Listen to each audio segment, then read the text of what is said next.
What is up, guys? All right, so we are here. It's been quite a while since I've shot a video, and due to that, it's just kind of been a matter of laziness, a ladder of maziness.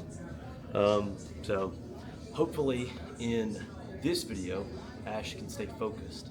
It's completely empty in here, which is great. So I have no excuse on why I can't focus. But man, these full body sessions are not that fun. They're not that, like, not getting a really good pump or anything. They're pretty boring. So it's kind of why I've just been skipping the filming. So anyways, we are here. I've already done my 15 minutes of zone 2 cardio. I'm just gonna hit a few sets of everything. Try not to talk too much during the workout, and yeah, we should be good to go. So this video might be a little boring, might not be. We will see. But yeah, catch you guys in the first set. Peace.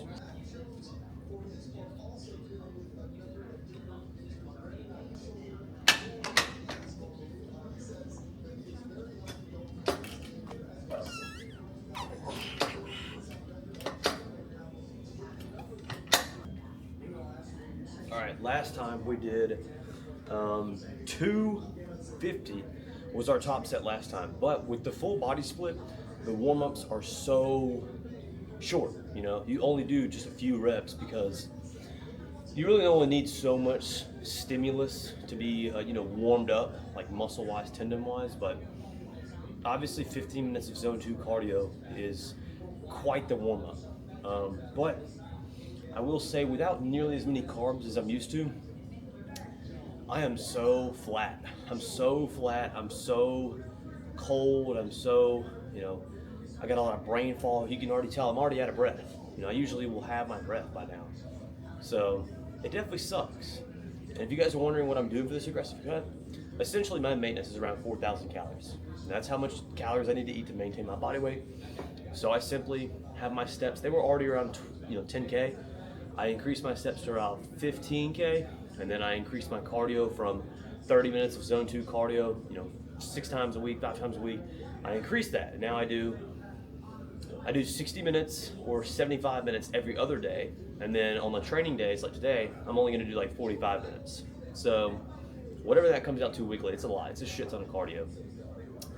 So that drives my maintenance up even higher. Now my maintenance is probably somewhere around like 4,700, 4,800. Well, then I drop my calories all the way down to like 2,500. Because yeah, I could probably drop them to like 1,800, but I would rather just do extra cardio than just starve. You know what I mean? Like, I would rather be able to eat some damn food than starve. And what does that look like, lowering my calories? First of all, I keep my fat at the bare minimum needed for hormone health. Now with protein, I'm increasing my protein to about 1 gram per pound of body weight. The reason is because yes, the amount of protein needed to activate myofibril muscle protein synthesis, yes, it's pretty small. Or myofibril protein synthesis, not just muscle protein synthesis, they're the same thing. The amount of protein needed for this is not large. It's like, roughly 0.7 to 0.8 grams per pound of body weight. Now, of course, when you're in a catabolic zone where you're overtraining and doing lots of cardio, people always recommend increasing this to roughly 1 gram or 1.25 grams per pound of body weight. So I'm doing around 1.1. I could increase it if I wanted to. I just don't really care to. I don't really feel like doing that. And so the rest of my calories, which is not very much, goes to carbs. So it's about 200 something grams of carbs, just a little bit. And that looks like, obviously, pre-workout cereal. I didn't record that this morning. And then I have my intra-workout Gatorade with some sodium and potassium. And then I'll obviously have rice cakes after, some sweet potatoes later today, or normal potatoes. They're the same macros. But yeah, not a lot of carbs, not a lot of carbs. And so what that causes me to do is look flat, struggle with sleep. Basically, you just kind of feel like shit. And you look pretty shitty too while you're aggressively cutting. But I got 1 week left, and I'm done. So that's all I'm doing, just 2 weeks. It's currently I think it's day 6. It's either day 6 or 7. But yeah, 1 more week of this. So enough yapping, let's hit this top set. I need to hit.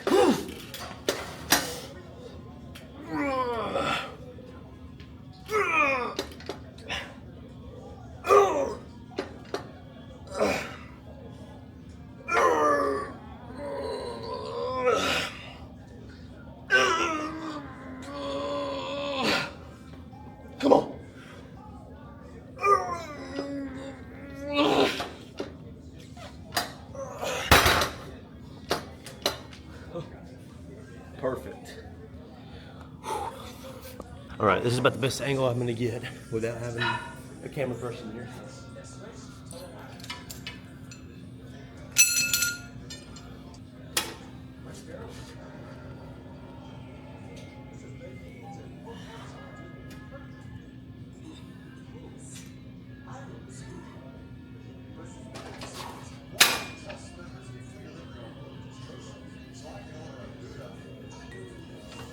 All right, that was pretty decent.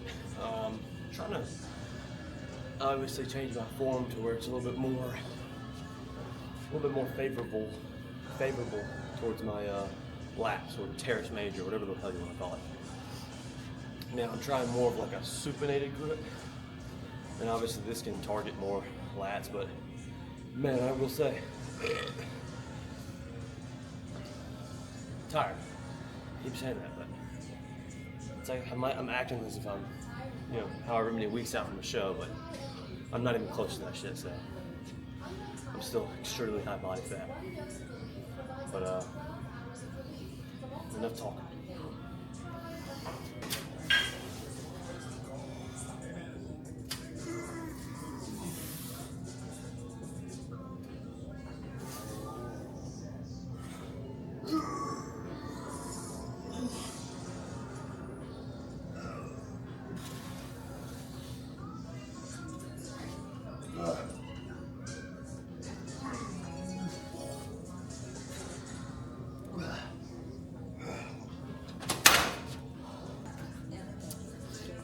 Overshot. All right. We did not end up recording incline, but we are now moving on to we're gonna do some cuff lateral raises. Obviously, trying to target medial delt, and then from there we'll move on to behind the neck shoulder press. But it's so far, I've been actually adding some weight every single movement, so I'm pretty happy.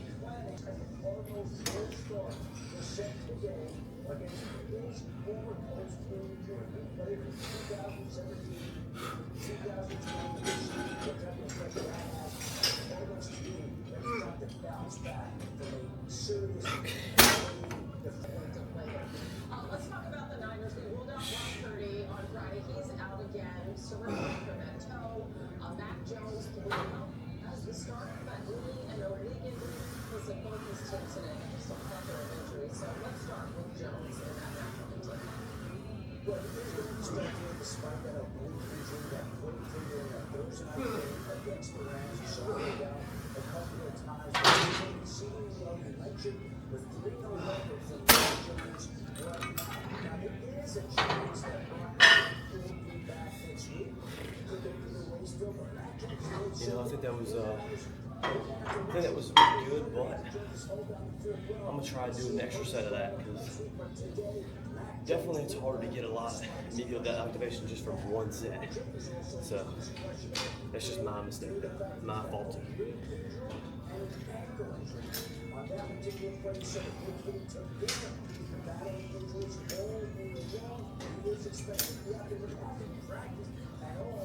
See how much you can play, but you will be out there taking players out of today's game. Both teams missing the all-star lineup of players. Purdy has a chance to be back next week after this week here, so as does George Kittle. Brandon Ayuk will be back for a while. Bucky Irving not going to play today, not expect one next week either. Mike Evans not playing today, chance for next week. Same with Chris Godwin and John McCollum also out. That's a lot of talent that's going to miss a marquee matchup between two of the better teams in the NFC. It's crazy how those teams have hung in there, but in their 10 games combined, they have won by just 33 points. I mean, these are razor thin margins for these two injured teams, but they're doing well. Those 4 wins, and we'll see you on countdown top of the hour. Thanks, Jay. Right now, we'll go on this marquee NFC matchup on Jeff Darlington is first on the field at Raymond James Stadium in Tampa. New joins us now live. Jeff, what does Baker Mayfield say ahead of this matchup? I'll tell you, you heard what Adam just said there about the injuries. As a result, more weight on Baker Mayfield's shoulders, and he sounds very clear like he is willing to take that on. Really interesting this week, an retrospective about sort of the narrative that has been rewritten about Baker during his time here in Tampa. He pointed out that the things that he does, his antics, his confidence, we'll call it, used to be called immature, and they used to say, things that necessarily weren't as complimentary. This time around, now they're talking about him having moxie, that he's a god. He said it's the same thing. He is the exact same person no matter what. But there is a difference, and perhaps that difference is mostly found on the field, not necessarily on the personality. If you look at some of his numbers, first 5 seasons of his career, his touchdown to interception ratio is 31st in the NFL. He's gotten that to 8th now. Talking about his efficiency, he's 61%, 39th among 42 quarterbacks in his first 5 seasons. Now he's 9th in the NFL. So he's figured it out.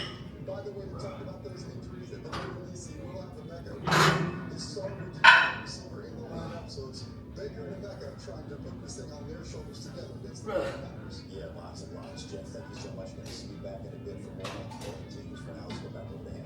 Here we have Damien Whitman from Edwards asking him what he loves to do. Today morning. Let's talk about Baker, man. He's a single last year winning all these questions. How's he getting it done in those critical moments at the end of the year?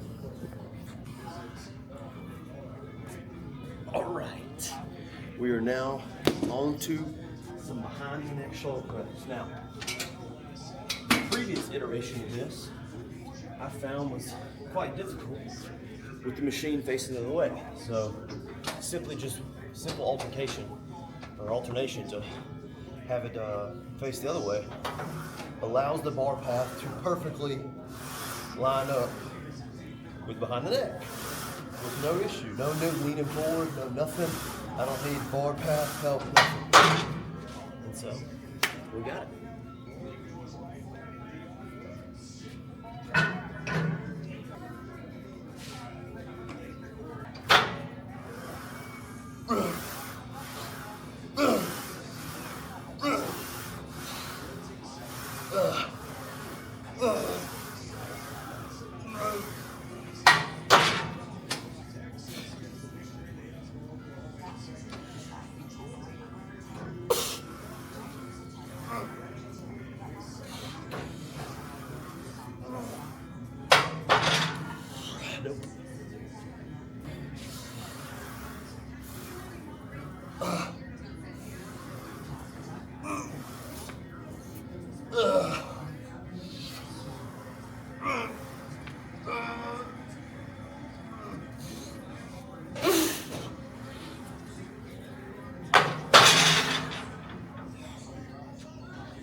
Normally, we talk about the blueprint, but this new one is the blueprint.